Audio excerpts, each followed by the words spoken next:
오늘 우리에게 주시는 하나님의 말씀은 요한복음 20장 24절에서 29절 말씀을 우리에게 주시는 하나님의 말씀으로 봉독하겠습니다. 요한복음 20장 24절에서 29절 말씀입니다. 12제자 중에 하나로서 디두모라 하는 도마는 예수께서 오셨을 때 함께 있지 아니한지라.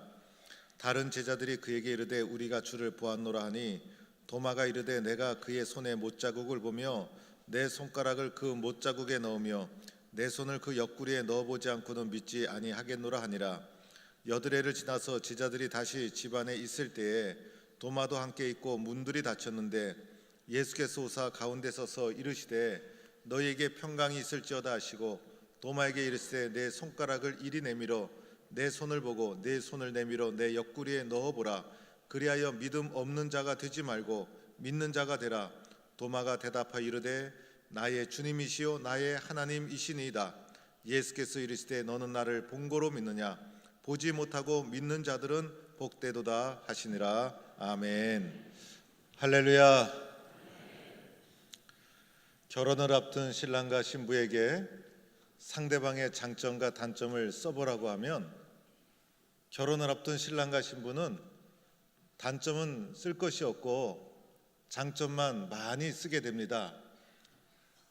믿음직스럽다, 자상하다, 친절하다 등 여러 가지 장점을 쓰게 됩니다. 그런데 10년 이상 살아본 부부에게 서로의 장점과 단점을 쓰라 그러면 그 많은 장점은 다 사라지고 단점이 더 많이 쓰여지게 되는 것을 보게 됩니다. 사람은 오래 살다 보면 첫 마음이 변하게 되는 것입니다. 그런데 오래 살다 보면 주어지는 장점도 있습니다. 그것은 상대방에 대해서 몰랐던 모습을 발견할 때가 있는 것입니다. 상대방이 그런 사람인 줄 몰랐는데 자상한 사람이었습니다. 친절한 사람이었습니다. 속이 깊은 사람이었습니다. 배려심이 많은 사람이었습니다. 의외로 지혜로운 사람이었습니다.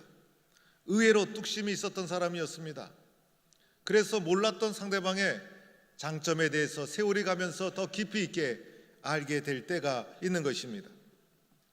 예수 믿는 것도 세월이 가면서 예수님에 대한 나의 생각이 좀 더 깊어지고 발전하고 성숙해져야 되지 않겠습니까?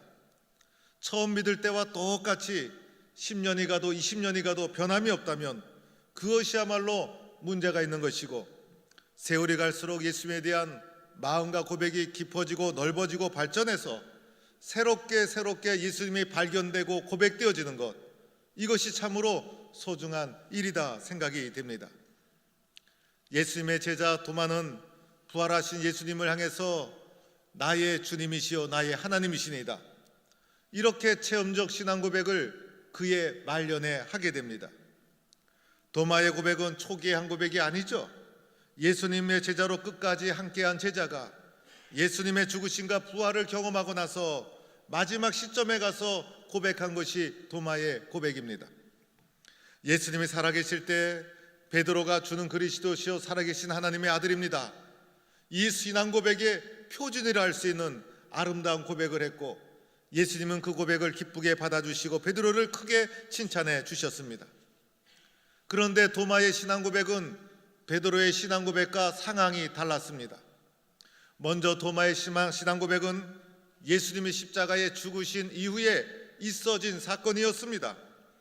예수님이 십자가에 죽으시고 제자들이 가장 불안하고 두려움에 떨고 있을 때 고백된 신앙 고백이 도마의 고백이었던 것입니다.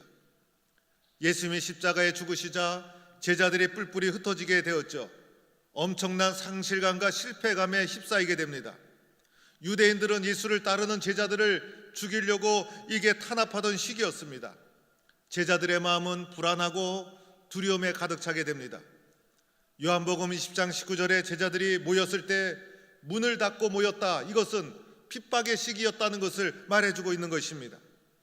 유대인의 핍박이 조여오기 시작하면서 두려움에 가득 찬 제자들이 모였지만 그들의 심령 속에 실패감과 두려움이 가득 찼고 심한 무기력증에 빠져 있었습니다.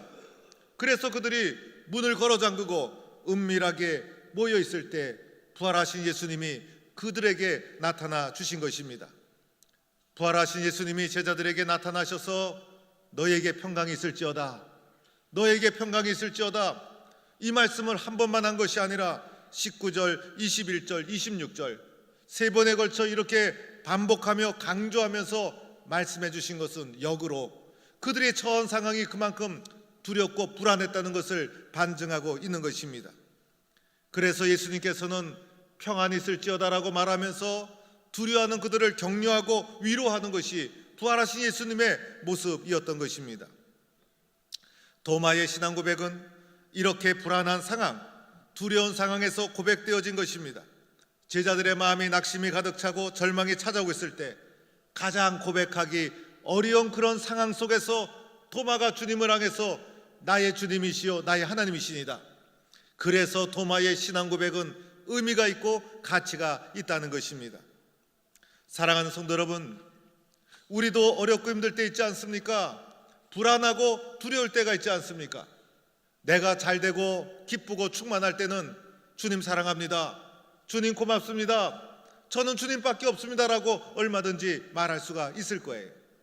그런데 인생을 살다가 어느 날 주님이 나를 도와주지 않는 것처럼 느껴질 때, 주님의 관심과 사랑이 끊어졌다고 느껴질 때, 내 힘으로 일어설 수 없는 깊은 절망과 무기력증에 빠져 있을 때, 그때 주님을 바라보면서 주님은 나의 힘이십니다, 주님만이 저를 구원하실 수 있습니다, 예수님만이 나의 주님이시오 나의 하나님이시니다, 이렇게 주님에 대한 신실한 고백을 가지고 두려움과 절망과 불안으로부터 일어설 수 있는 것, 얼마나 쉽지 않은 일이라는 것입니다. 도마의 고백이 바로 이런 가운데 고백되었기 때문에 가치 있는 고백이었고, 우리도 이러한 고백을 할 수 있는 성도가 될 수 있기를 축원합니다. 또한 오늘 말씀 속에서 도마가 어떤 제자였는가를 살펴볼 필요가 있죠. 그리고 예수님을 따르는 도마의 심령이 어떠했는가를 잘 살펴볼 필요가 있습니다. 도마에 관해서는 요한복음에 많이 소개되어 있어요. 누가복음, 마가복음, 마태복음에서는 도마에 대한 기록이 많이 나오지 않지만은 가장 많이 도마를 다루고 있는 말씀은 바로 요한복음이었습니다. 도마는 보통 의심 많은 제자다 이렇게 평가절하하고 있는데, 요한복음에 나오는 도마의 발자취를 살펴보면 의외로 훌륭한 제자였습니다. 요한복음 11장에 나사로의 부활 사건이 나옵니다. 11장 11절에서 예수님이 제자들에게 우리 친구 나사로가 잠들었도다, 그러나 내가 깨우러 갔노라 라고 제자들에게 말씀하시자, 다른 제자들은 다 입 다물고 있었을 그때에 제자 도마가 문득 예수님께 우리도 주와 함께 죽으러 가자라는 고백을 하는 것을 보게 됩니다. 도마가 다른 제자들은 가만히 있는데 혼자 다른 제자들을 향해서 우리도 함께 가자 라며 다른 제자들을 권면하고 인솔하는 발언을 할 정도로 도마의 위치가 열정적이고 리더십이 있었다는 것입니다. 또한 도마가 예수님의 말씀을 제대로 이해한 상황은 아니었어요. 요한복음 11장에서 나사로가 잠들었도다 했을 때 나사로가 죽은 것을 예수님은 잠들었다고 표현했지만은 도마는 그 말뜻을 잘 이해하지 못했어요. 도마의 신앙이 미성숙한 신앙이었어요. 그러나 나름대로 미성숙한 모습이었지만은 도마의 심령 속에 예수님을 향한 뜨거운 열정이 솟아오르면서 우리가 주와 함께 죽으러 가자, 담대하게 열정적인 고백을 하는 도마의 모습을 보게 됩니다. 도마가 예수님에 대한 뜨거운 열정이 그 속에 있었다는 거예요. 요한복음 14장에 예수님이 고별 설교를 하시면서 너희는 마음에 근심하지 말라, 하나님을 믿으니 또 나를 믿으라, 내가 아버지께로 가노라라고 말씀하시자 다른 제자들은 가만히 있는데 도마가 예수님께 물어봅니다. 예수님, 주께서 어디로 가시는지 우리가 알지 못하거늘 그 길을 어찌 알겠사옵나이까? 도마는 예수님이 가는 길에 대해서 궁금했다는 거예요. 그러자 예수님이 도마에게 하신 말씀이 내가 곧 길이요 진리요 생명이니 나로 말미암지 않고는 아버지께로 올 자가 없느니라는 예수님의 유명한 말씀이 바로 도마의 질문에 대한 대답이었다는 것입니다. 도마는 의외로 예수님에 대한 열정도 있었죠. 예수님이 가시는 길에 대해서 호기심을 가지고 따라가고자 하는 열심이 있었죠. 진리에 대한 궁금함이 있었죠. 예수님에 대해서 성실한 모습으로 따랐던 제자가 도마였다는 것입니다. 나중에 부활하신 예수님 제자들에게 나타나셨을 때 그때 무슨 일이었는지 도마가 그 자리에 없었습니다. 다른 제자들이 예수님을 체험하고 나서 우리가 주를 보았노라라고 증언하자 부활하신 예수님 다른 동료 제자들로부터 전해 들은 도마가 이 말을 믿지 않았어요. 믿을 수가 없었죠. 믿지 못하는 것이 당연하다 생각이 됩니다. 어찌 이 부활의 사건을 쉽게 믿을 수가 있겠습니까? 도마가 특별히 의심이 많았기 때문이 아니죠. 믿을 수가 없는 상황이었어요. 여러분 같으면 보통 일도 아니고 부활의 사건인데 이것을 어찌 쉽게 믿을 수가 있겠어요? 쉽게 믿을 수 있는 것이 아니었어요. 그런데 도마는 이 부활의 소식을 듣고 적극적인 부정을 하지 않았어요. 배타적인 부정을 하고 있지 않다라는 거예요. 예수님의 부활을 나는 절대로 믿을 수 없어. 세상에 그런 일이 있을 수 있어? 말도 안 되는 소리 하지 마라고 하면서 부정적이고 배타적인 부정을 하고 있지 않다는 것입니다.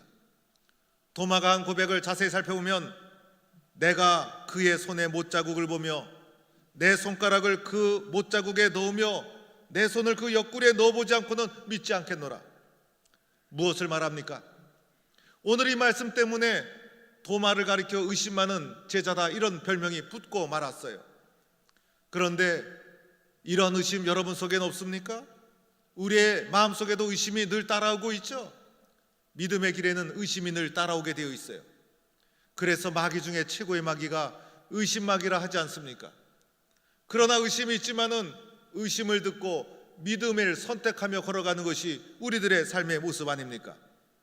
그런데 도마는 의심이 가득 차서 의심을 가지고 배타적이고 부정적인 부인을 하고 있는 것이 아니었다는 거예요. 그의 마음속에는 예수님에 대한 열심도 있었고 관심도 있었기 때문에 제자로 따라왔던 거예요. 예수님을 사랑하고 진리에 대해서 갈급한 마음을 가지고 있었어요. 그런데 부활의 소식을 듣고 도마는 나름대로 지적인 능력과 이성적인 판단력을 가지고 있었던 제자였어요. 도마의 말은 부활하신 예수님 내가 직접 체험하고 싶다는 거예요. 내가 직접 보고 만나기 전에는 믿을 수 없다는 거예요. 부활의 사건은 나의 체험이 중요한 거예요. 나의 체험 없이는 믿을 수가 없는 거예요. 나의 체험이 없이는 믿고 싶어도 믿어지지 않는 거예요. 더 많은 부활하신 예수님을 직접 만나고자 하는 의도가 이 속에 담겨 있었던 거예요. 여러분, 이런 마음을 품었다는 것이 중요한 거예요. 부활하신 예수님, 나도 만나고 싶다. 그분을 나도 만날 수 있다. 그분은 살아계신 분이기 때문에 내가 만나기를 사모한다면 만날 수가 있지 않겠습니까? 그래서 도마의 심령 속에 부활하신 예수님에 대한 체험을 사모하는 심령이 그의 마음속에 깔려 있었다는 것입니다. 마침내 8일 후에 제자들이 모였을 때 예수님 다시 나타나셨죠. 그때 예수님 나타나셔서 제자들에게 하신 말씀이 너희에게 평강이 있을지어다. 도마를 제외한 10 제자들이 모여 있었을 때 평강이 있을지어다 말씀했음에도 불구하고 여전히 제자 공동체가 두려움과 불안으로부터 벗어나지 못하고 있는 상황이었다는 거예요. 도마가 있을 때 또 한 번 나타나셔서 또다시 말씀해 주신 것이 너희에게 평강이 있을지어다. 그리고 도마를 향해 말씀해 주시죠. 도마야, 내 손가락을 이리 내밀어 내 손을 봐라. 내 손을 내밀어 내 옆구리에 넣어봐라. 부활하신 예수님의 말씀이었어요. 도마가 의심이 많아서 예수님의 손을 만지고 옆구리에 손을 넣어보지 않았어요. 도마는 부활하신 예수님을 보자마자 확인할 필요가 없었어요. 예수님의 제자 아니었습니까? 예수님의 음성을 듣자마자 온몸으로 말할 필요가 없었어요. 부활하신 예수님을 만나는 체험을 하고 분명한 확신을 가지고 도마가 그의 입술에서 고백되어지는 것이 나의 주님이시요 나의 하나님이시니다. 이렇게 주님 앞에 신앙 고백하고 있는 것입니다. 도마의 신앙 고백을 좀 더 자세히 살펴볼 필요가 있죠. 첫째로는 나의 주님, 나의 하나님, 나의라는 것이 강조되고 있어요. 누가 뭐라도 나의 신앙 고백이라는 거예요. 예수님을 나의 소유격으로 선언하고 있다는 거예요. 즉 도마의 고백은 나의 체험적인 고백이라는 거예요. 신앙은 나의 신앙이 중요한 것이죠.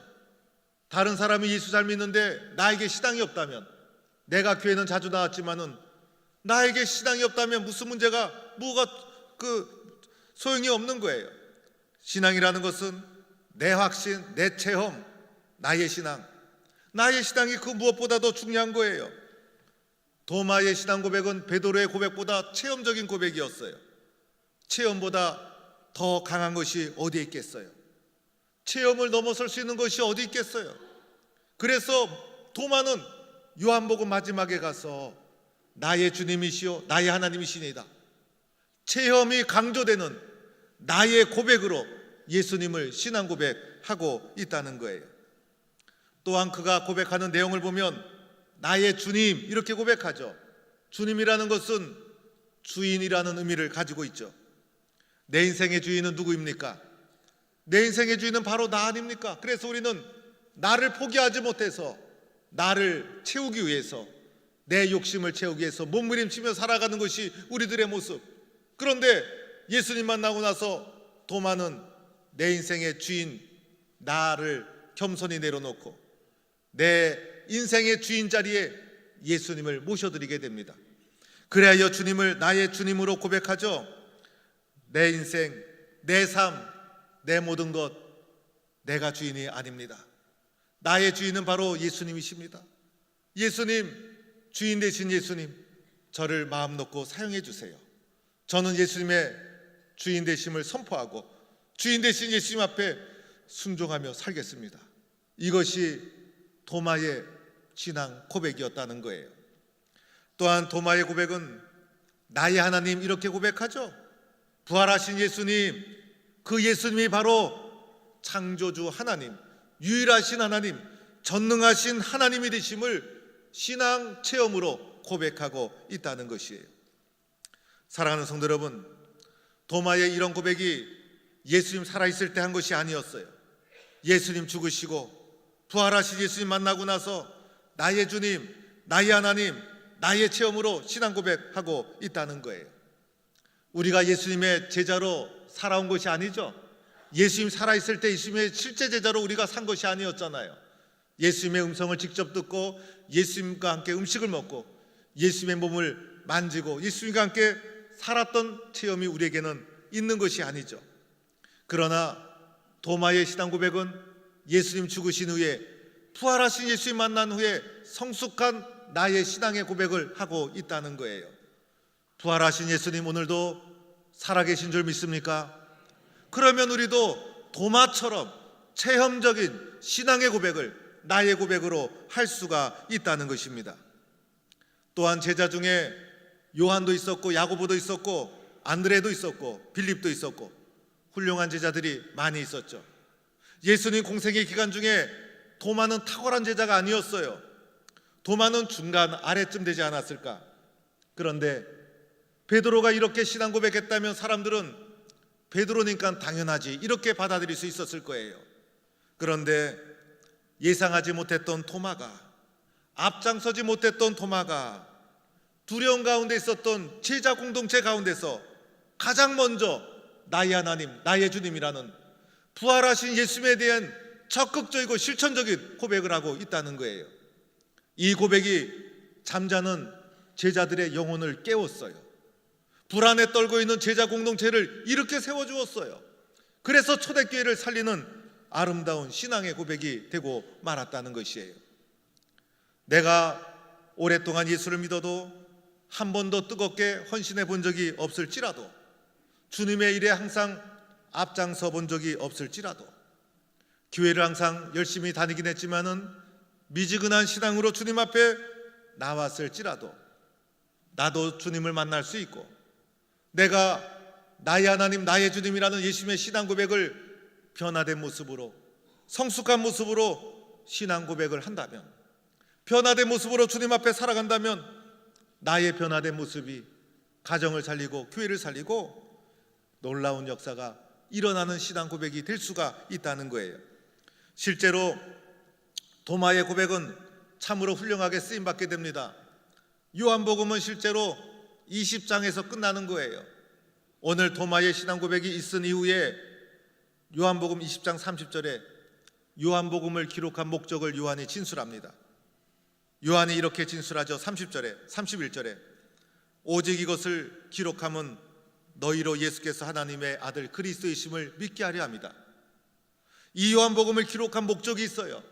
우리로 하여금 예수가 하나님의 아들 그리스도가 되심을 믿게 하기 위해서 요한복음을 기록한 목적을 20장 30절 31절에서 기록하고 있는데, 바로 그 앞에 마지막 부분에 도마의 신앙 고백이 놓여 있다는 거예요. 요한복음의 목적을 이룬 고백이 바로 도마의 신앙 고백이었다는 거예요.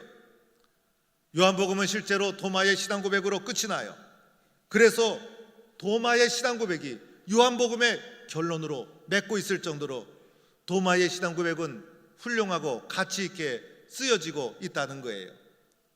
이어서 요한복음 21장에 가보면 이후에 부활 이후에 일어난 사건이 소개되어 있어요. 디베라 바닷가에서 7명의 제자들이 모여서 갈릴리 바닷가에서 고기를 잡게 되는데, 부활하신 예수님이 이때 그들에게 나타나게 되시죠. 그런데 21장 2절에 제자들의 상황이 나타나 있어요. 어느 제자가 디베라 바닷가에 있었는가? 시몬 베드로가 제일 먼저 나와요. 두 번째로 디두모라 하는 도마와, 놀랍게도 두 번째 등장한 제자가 요한도 아니고 야고보도 아니고 도마가 두 번째로 등장하고 있더라는 거예요. 그만큼 말기에 가서 신앙 고백을 주도적으로 했죠. 공동체를 살렸죠. 그리고 제자들 위치에 두 번째 지위에 이를 정도로 영향력을 행사한 사람이 도마였던 것이고, 그의 신앙 고백이 제자 공동체를 살리는 놀라운 고백으로 쓰여지게 되었던 거예요. 전설에 의하면 도마는 말년에 인도에까지 가서 복음을 전하다가 순교했다는 이야기가 전해지고 있습니다. 도마의 일생을 보면 한마디로 말하면 예수님에 대해 끈기 있는 관심을 가지고 포기하지 않고 지속적으로 열정을 가지고 나아갔던 제자였어요. 예수님을 만나고 싶었어요. 예수님을 체험하고 싶었어요. 부활하신 예수님을 만나고 싶었어요. 사모하는 마음을 포기하지 않았어요. 그 결과 실제로 부활하신 예수님을 만나게 되었어요. 그리고 그가 나의 주님이시요 나의 하나님이시요 체험적인 신앙 고백을 하죠. 이 체험적인 신앙 고백이 불안과 두려움 속에 있었던 제자 공동체를 살리는 신앙의 고백이 되고 말았다는 것이에요. 체험보다 더 강한 것은 없습니다.